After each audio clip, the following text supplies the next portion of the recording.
Yes, sir. Now, would like to give you an update as we did last time on meeting Restoring America's Fighting Force.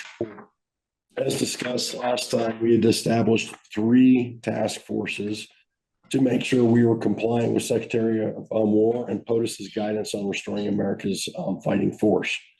The first was curriculum inside of the Dean of Faculty. The second was overarching curriculum throughout the entire academy experience. Think commissioning education, Center for Character and Leadership Development, physical education, and then finally facilities. We have since added a 4th task force as reported last time. Our confidence is high that we are reviewing this appropriately and making the appropriate changes, but we also know that we are going to find new things we need to address. The 4th task force we found was reviewing all of the surveys that occur at the United States Air Force Academy to ensure they are also compliant.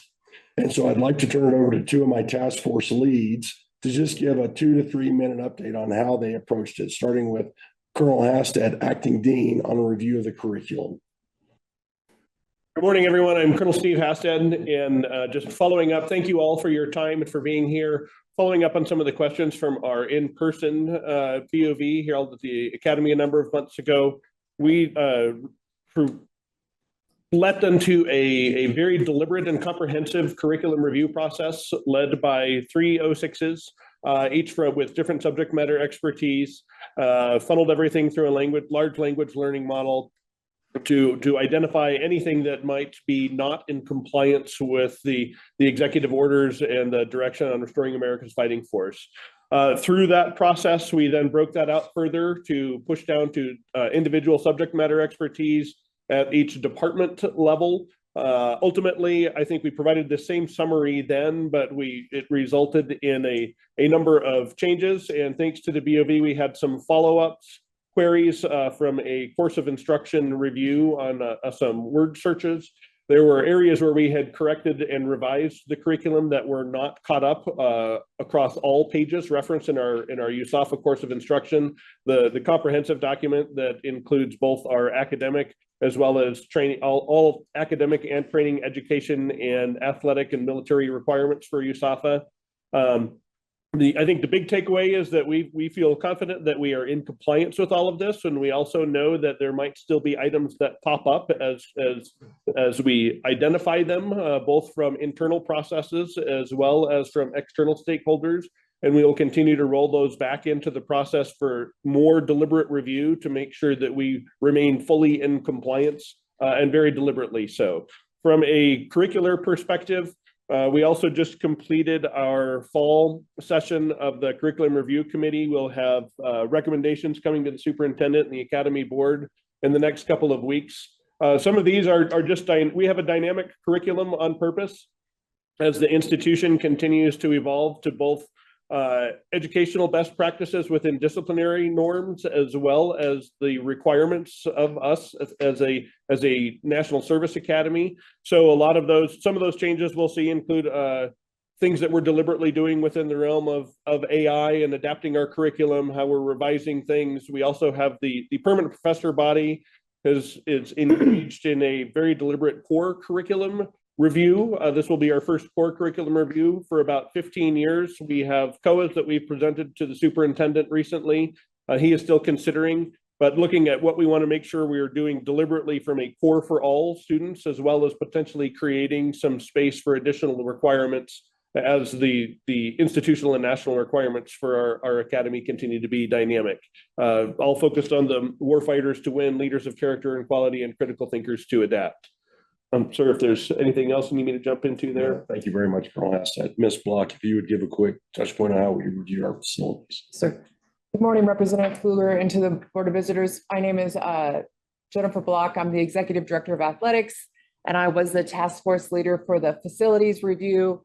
I did not have to use AI, but I did walk about 20,000 steps during my task force review within a couple of days. So I'm from the athletic department, so that made a lot of sense that I got this one. Within a couple of days of the executive review, we formed a task force. I had a cross-functional team that had a couple of first sergeants and a couple of attorneys, and then members from every mission unit, major unit lead, We looked at all the executive orders. We had a list of what we were looking for, and then we walked every area of the base. We looked at bulletin boards, common areas, and all the murals and areas where we had things hanging on all the surfaces. We were to ensure strict compliance with all the executive orders. We had a running list of things that needed to be corrected, things that needed to be removed. It was actually a very small list because all the commanders had done a really good job of getting out there and being forward. We had a small list, and then we had a list of things that we were in question, that we weren't sure, and of those lists, and that really dealt with people's outer offices and inner offices. And we had a list of things that we ran through our attorneys and then sent up through SAFMR to get greater clarification. And so within probably a week of the executive orders, USAFA was in compliant with the executive orders. Thank you very much, Ms. Block. And now I'd like to turn out to SAFMR, Mr. Scarlett, who we hosted him and his team to also assess our compliance with the executive orders. Mr. Scarlett. Good morning, Congressman, Board of Visitors, members. My name is Brian Scarlett. Just to give you a little bit of background, this past summer, I'm currently the PDAS in MR, but this past summer I was asked to come over from the Army because I was originally appointed by the President to go over the Army MR office, and OSW and WALO asked me to be PTDO in August and September for Air Force MR. And one of the first questions that Secretary Mink had of me was, hey, listen, we're still getting a lot of questions of DEI, emissions process. We did the RAF task force and we signed it out, but we haven't had any political leadership go out to USAFA to really see if they are in compliance. Could I go out? And so myself and my team, we went out for 2.5 days in August to do a really thorough deep dive of all of to make sure that the whole USAFA was in compliance with the executive orders. Also to really look at the emissions process in real detail to make sure that it was merit-based. And then the other one is to hear from people on the ground. And so we did a lot of sensing sessions. And so the culmination of that in summary is with respect to the executive orders, we do believe that the board, to the board, I would submit that they are in compliance with the executive orders. General Barenfein is doing a very good job of constantly following up. And that was one of the things that he and I had a good long conversation one-on-one with is there are going to be little things like the forms that pop up that you might have missed, and proactively and quickly identifying them and rectifying them. And so one of the things that I appreciate from General Barenfein is that in the past couple of months, when there has been something that they have identified, he has immediately contacted SAFMR and said, hey, listen, we found something, we are already addressing it. And by the time we've gotten on the books to have a call, it's either addressed and or will be addressed in the matter of days. And so I appreciate that. And so it's not just, hey, we just checked a box this spring and we've set it and forget it. They are constantly searching to make sure that they are in compliance. So the proactive nature of making sure that they understand that there might be something that pops up and constantly staying on top of it as they hear stuff is appreciated and thinks that and why I believe that we're in compliance there. With admissions, we spent a very long time. My team spent a whole day reviewing the 1 to N list of the admissions list for this coming year, as well as the process. And then I spent myself another half day on it as well. And so we spent basically on admissions specifically a day and a half reviewing the process. And with the changes that they are putting into place, we do believe that it is a merit-based process, and that they are taking DEI and all of the issues that the president and our administration has concerns about with that out of the process. Was there some of that there in the past? Absolutely. That was what the previous administration was looking to have. But has General Barenfein and his leadership understood the change in direction and where we want to take it? Absolutely. And I think that the process leading into this cycle is going to yield a truly a merit-based approach, where when you look at the list that comes out this spring, you'll have confidence that it's merit-based.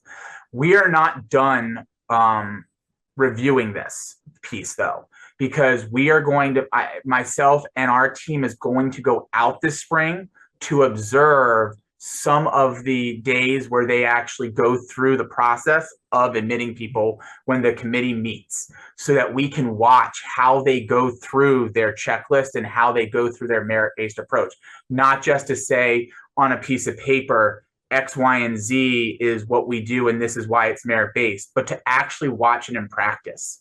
And so my team's plan is to continue to monitor. We looked at the rubric that they're using for merit-based this year. We thought it was very fair and merit-based, but we're going to then watch them as they go through this process to make sure that it is actually executed. And so that was, and so this is an ongoing process that I think that will yield great results and bring in people that we know when we look at the class for next year, is we can be confident that it's merit-based and it's the best possible class that we could have seen come to USAFA, and they're people that want to be there, as well as be there for all the right reasons. The last thing, we did sensing sessions with cadets, faculty, and athletic individuals. And it was a very, very eye-opening experience. Getting down to the ground level and hearing from everybody was really helpful. There were individuals that were very excited with the changes, and especially in students that were excited with the changes in curriculum because it got back to warfighting. And then there were some students that asked why were there changes? And so I was not surprised about that, because that would show the whole depth and breadth of a student body. One of the biggest things that came out of these sensing sessions was understanding the why more. This generation wants to know why on everything, and that's not necessarily a bad thing. And General Barenfein and I had some conversations about that, and he acknowledged that. And one of the things that I appreciate is actually his speech to the cadets while at lunch was talking about the why and how they're going to start doing that more. It's also making sure that the leaders that are young understand how they communicate to their wing. Communication, and it's a learning process for those cadets who are the leaders of those wings, how they need to better communicate. And so he and I had some really good conversations of how much does he communicate versus how much does he help feed the information to the wing commanders of those cadets, so that they learn how to be good communicators for when they do join the full Air Force. And there's that balancing act. But I think that this year is the year of why, and they're doing a lot better of understanding that. So when I go back out in the spring, plan to do some more sensing sessions to see if some of the things that were brought up in the sensing sessions then are moving in the positive direction. But overall, what I will say is the executive orders are being executed, and there's proactive effort to try to continue to look for this individuals. The admissions process, we do have confidence at the Pentagon that the process is merit-based, and that we are seeing the change that we need to address some of the cadets' concerns. So with that, I'll turn it over to questions or anything else that the committee has. Thank you.